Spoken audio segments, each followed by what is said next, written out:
Killy has almost been an unseen family member in our home for many months. Climbing Mount Kilimanjaro is a father-son dream and plan for my husband and my son in August. Joining me is half of a father-son team who saw the view from 19,000 feet above Tanzania. Barry and his son Chris Finlay have chronicled their adventure wonderfully in this book, Kilimanjaro and Beyond, a life-changing journey.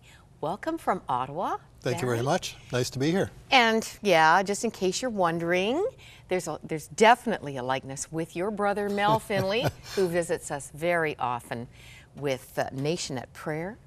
And you have had a very busy career in Ottawa. Tell us what you did until 2004. Well, I was a 32-year career public servant. My background is accounting. So I worked with the federal government, with the Canada Revenue Agency for a number of years, and prior to that, Canada Post. So yeah, I've spent most of my years in the finance area. Mountain climbing. Where did the notion come from? It actually started with a visit to my family doctor.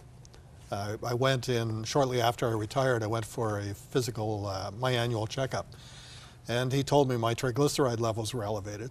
So I wasn't exactly sure what that meant, but he told me enough that it was related to heart attack and stroke. So I took him at his word. On the way home, I stopped at a gym and signed up with a personal trainer. And over time, I managed to lose 28 pounds, and my physical conditioning improved considerably.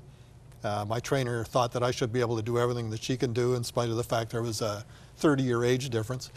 So over time, I just started to feel better, and I was looking for a challenge to celebrate my 60th birthday, and Kilimanjaro popped up, and I asked my son, and he agreed. So off we went. How old is your son, Chris? How old was your son, Chris? He was 30 at the time. 30. And he had a one-year-old daughter at the time, so it was a big decision for him to leave her. Did his wife weigh in on that? She did. It was quite a discussion. Yeah. Now, we're not talking Everest, but this is one of the 7 peaks in the world. It is, and unfortunately, people die on the mountain. So it's serious enough that you have to give it serious thought before you go. Now, in giving it serious thought, you also chose to make it a mission. Yes. We did decide to raise some money for the kids of Tanzania. We decided if we were climbing all over their mountain, we wanted to give something back. And so we sent out some emails to various child-centered organizations, and one came forward, Plan Canada, and we decided to connect with them and raise money towards building a classroom.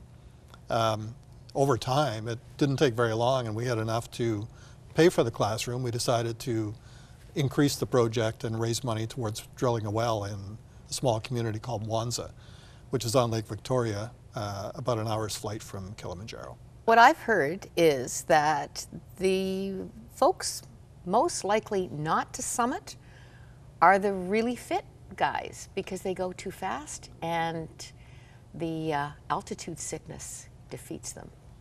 There is something to that. My son was pretty well conditioned, and I would say that I actually reacted better to the altitude than he did. I'm not sure it was because he was going too fast, and I have no explanation for why I made out better than he did, but for some reason that was true. And I have heard the same thing, that certainly if you try to do it too fast, you're going to run into problems. And it's really hard to predict. It is. You know, we had chemistry. Yeah, we had 18 porters and 2 guides with us. There was 3 of us, and one of the porters didn't make it. He had to go back down, and they do it for a living. So. And they will make you go back down. They will. Yes. You're not handling it. Exactly. Here's the other fascinating thing to me, one of many things, is that you start in tropical heat, think Africa, and you end up in Arctic cold at the top. Yes, you're definitely shedding layers as you go up. So you have to bring a lot of stuff. Yeah, and the porter, that's one of the reasons the porters are there. They carry all the things you don't need for the day. So in our case, we were shedding clothes as we went along. So the porters would be carrying some of that stuff for us while we'd have whatever we needed for that day in our backpack. Okay, we've kept people waiting long enough. Let's have some visual for the adventure. You brought great pictures. There she is, This is a photo of Kilimanjaro. As you're making your way up the mountain, it's very difficult to see exactly where the mountaintop is or where you're going. And one day we were climbing up. It was the second last day before the summit. We were climbing. It was foggy. We couldn't see anything. We went into the mess tent to have dinner. As we came out, everything had cleared, and that's what we saw. Beautiful. And it was just such a fabulous view of the mountain. There we are at the mountaintop. We had taken a Canadian flag with us, and we had asked donors that donated to our project if we could put their name on the Canadian flag. We did that. We had over 200 names on the flag, and then we unfurled it at the top of Kilimanjaro. Wonderful. This is on our way back down. It's at Crater Camp, and it's a glacier. It's called the Furtwängler Glacier. And the important thing about this is where we're standing used to be covered in ice not that long ago. Oh. And the ice is disappearing. Is this a global warming show and tell? I suspect that's what's causing it. Here we are meeting the children in Mwanza, Tanzania. We took the flag to the school that we had funded, and we left the flag with the school administrators there. And we went back in February to see the completed projects. The classroom in the background is the one that we funded. And these are some of the kids with the Canadian flag. And we left the flag in the school hanging side by side with the Tanzanian flag. How meaningful, how rewarding to see this. It was an incredible experience. The whole thing, the whole journey from beginning to end has been just incredible.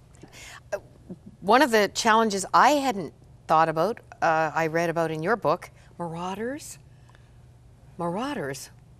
I'm rethinking our August itinerary here. I don't think there are any on the mountain. I think Really? I was referring to, I think when you have difficulty sleeping on the mountain, and you're taking some medication to help out with the altitude sickness and so on. So I think things pop into your head maybe that aren't that realistic.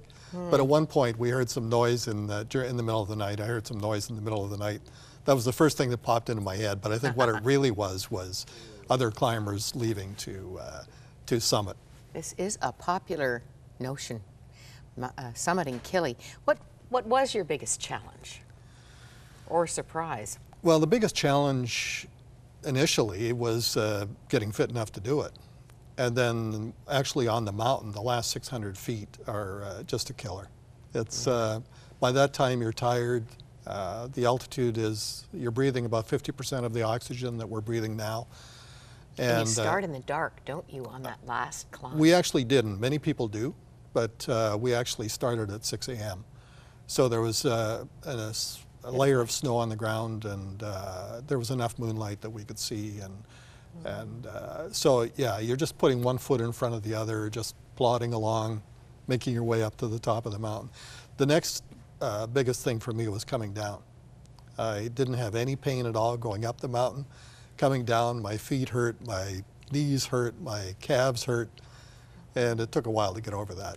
There's a surprise, and I'm glad you're putting it out there, that you would think the descent would be a cakewalk. Actually, nobody told me that to think about the descent, and it was a surprise, I guess, to me, and I would warn anybody who's going to, your husband and son included, to practice going down hills as well as up. Good old knees. Well, you've got a chapter, How Do You Top a Mountaintop? Yes. That's a good question. Been on top of the world. What are you going to do now with your retirement? Well, there's another, there may be another trek in my future. My wife and I are still negotiating that. I think if I go on another trek, she'll be going on a cruise. So it's something we need to discuss thoroughly. To plot together. But the fundraising is continuing. We're, now that we've completed the classroom and we've completed the well, we're helping young women in Tanzania establish small businesses. And when we were back in February of this year, we met with some young women who are benefiting from the project. And it was just, when I congratulated them on what they've done, their faces just lit up, and it was just such a good feeling to see that it gives them a sense of self-worth and pride. And they're able to send their children to school or pay for their rent or whatever they need to do just by helping them with a little bit of seed money. So that's the next project. Daily satellite phone calls from the climb. I wonder if I can look forward to that. Well, you should insist on it. Amazing. You know, mountains figure so much, don't they, in the scriptures, and meaningful events on mountains. Do you have a favorite God moment from this adventure? I think for me it was starting out on the path I've been on in the last 5 years. That was one of the favorite moments. I think there were a few. I think seeing the mountain the way we did when we came out of the tent, and we hadn't seen it to that extent before, or really been able to identify with how big it was, how immense it is, and how beautiful it is. And that for me was a God moment, I think. Another one was the last 600 feet. We had the Canadian flag in our backpack, in my backpack. And I hadn't realized how much pressure that would put on us, because we wanted to get that flag to the top of the mountain. There were 200 people plus counting on us to get their names to the top of the mountain. And it was a negative pressure until the last 600 feet. And at the last 600 feet, it was like those 200 hands were, or pairs of hands were pushing us to the top of the mountain. And I felt that was another very special moment. And indeed, people praying for you. Last question. Would you recommend an experience like this for father-son bonding? I would have no hesitation to recommend it for father-son bonding. It was a tremendous experience.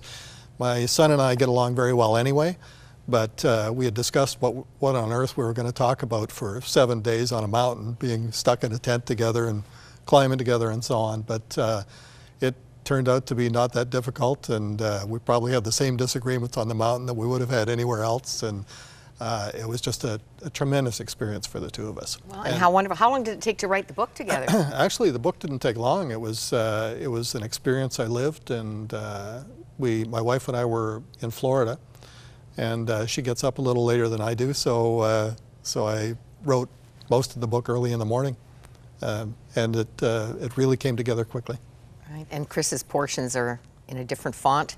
Makes it easy to flip back and forth. Father's view, son's view. Yeah, we had different points of view at different times. Where's it available?